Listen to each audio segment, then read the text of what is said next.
බේත් ගමුත් නැහැ. ඇවිල්ලා ආවට පස්සේ මේ නැහැ කියලා කිව්වා. ඊට පස්සේ ආයෙ දිනයක් දුන්නා එච්චරයි. ඉතින් ආයෙ මාසයකට මේ මාසේ දින අප්‍රේල් මාසේ දිනයක් දෙන්න ආවා. ඒකේ නිමාඩු ගන්නත් බෑ අප්‍රේල්. ඒක ඉතින් සෑහෙන අපහසුතාවයකටපත් වෙලා ඉන්නේ. උදේ ඉඳන් ඒ ඇවිල්ලා ළමයාත් ඉස්කෝලේ දාගෙන නිමාඩුත් දාගෙන ඇවිල්ලා දැන් අද බෙහෙතුත් නැහැ. ඊට පස්සේ රස්සාවට යන්නත් නැහැ. ආයෙත් දවසක් එනකොට ආයෙ දවසක් නිමාඩු ගන්න ඕන. ඉතින් සෑහෙන අපහසුයි. පෞද්ගලික රැකියාවක් කරන්නේ රජයේත් නෙමෙයි. ඔහොම නිමාඩු දෙන්නේ නැහැ නේ ආයතන වලින්. ඊට වඩා හොඳයි ඉතින් මේ පිටින්ම ප්‍රයිවට් ගන්න එක. තේරුම් නැහැ නේ. ආණ්ඩියාගල් ප්‍රදේශයෙන් නම් මේ එන්නේ.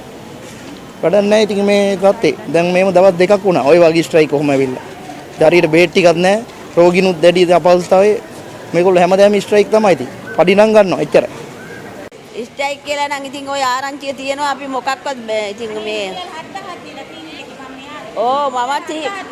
අපිට සල්ලිත් නෑ මේ තීවිල් වල යන්න.